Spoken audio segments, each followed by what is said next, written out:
Okay, this is my continuation of Smith machine exercises. Next, I'm going to go over the RDL, or the Romanian Deadlift. This is a very common hamstring exercise. It's one of the greatest hamstring developers, aside from the glute ham work, that I recommend always starting with. This is going to really work the hamstring in its lengthened position. We've done this already with barbells. We've done it with dumbbells.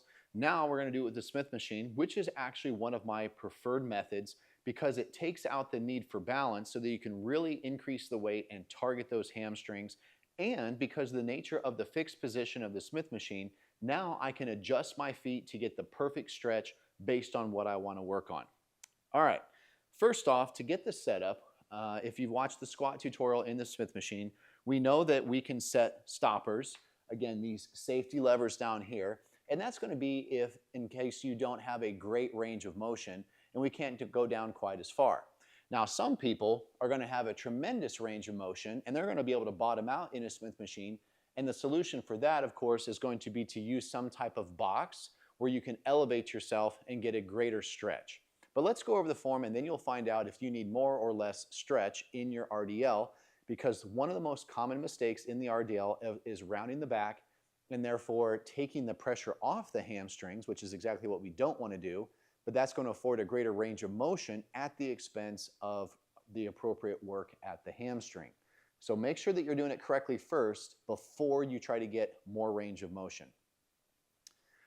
Okay, with the Smith machine RDL, I'm typically going to bring myself pretty close to the bar. I want to face in because I want my hands to grab and actually roll back into position.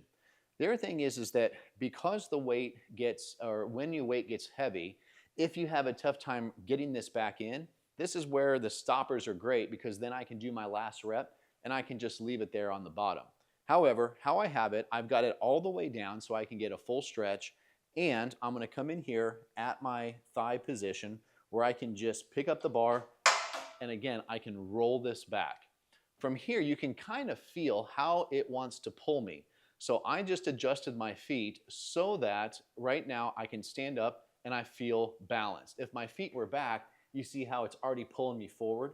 Conversely, if my feet were in front, now I can lean back. I don't want this either. So I'm going to stand up nice and tall so that I'm perfectly balanced. That's going to be your start point. From here, again, my feet are shoulder width. I'm going to lock in my pelvis.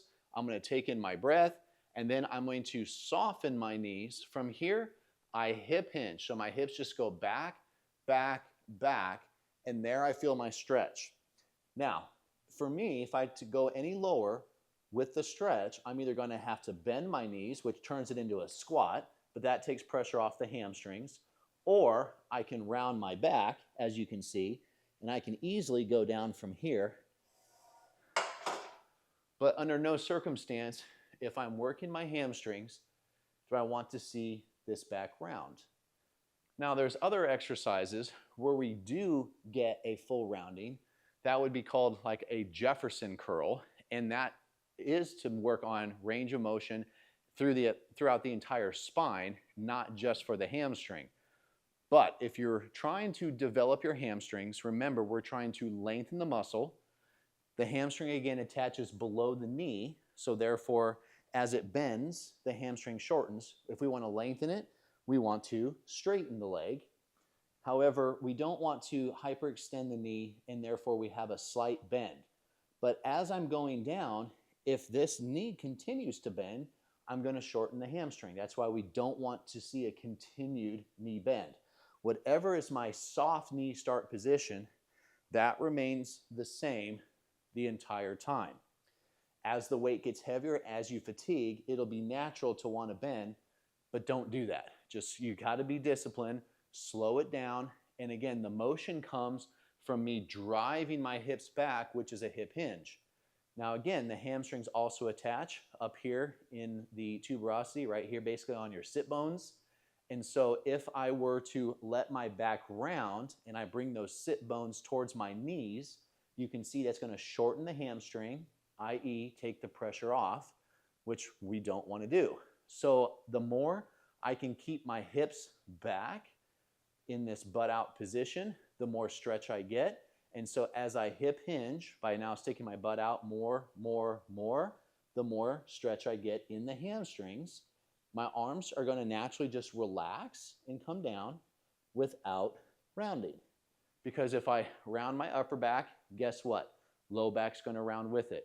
So the key, of course, is keep that neutral pelvis, load it with that breath, lock in your lats with the shoulders back and down, but as I come down, again, my arms stay straight. I'm not trying to pull here, and I don't need to reach. So once again, with weight, I come into the bar, find my foot position where I can stand up and feel balanced. From here, I soften my knees, and then I'm locked in. I found my neutral pelvis. I took my breath. I'm holding that in. Now hips go back, back, back, back, stretch. When I find the stretch, I hold it for a second. As I come up, I'm going to squeeze my butt, and I'm going to drive my thighs back into the bar. Again, if I have trouble bringing this back in, I can finish my last rep and just set it down. No harm done. Good and safe, and that's why I like the Smith machine. You can really focus on your form. You can focus on correct position. And worst case scenario, you put the weight down and you walk away and no one gets hurt in the process. But this is going to be your number 2 hamstring developer outside of the glute ham. Glute ham is our number 1 king exercise for hamstrings. The RDL becomes number 2, and then we go into our leg curl type variations. So take a shot at the Smith machine. If your Smith machine has a 15-degree angle, that becomes a little bit more challenging because we don't want to be doing this. So if you had to do that, my recommendation would actually be to go inside the machine, because if it's angled like this, that way you can bring your feet forward, and as your hip hinge, your hands can go away from you. If they were to come back, you can see I would be jammed up here. But as I go down, if my hands are moving away and the hips are going back, that's actually going to be a tremendous stretch. You won't be able to do as much weight as you can in a vertical position. It's not quite the same. So if you have a choice, and again, most Smith machines are on the vertical, but if you're at a gym and you only have a 15-degree incline, make sure that you're on the inside of the unit so that your hands are falling away from you during the RDL. There you go. Give it a shot.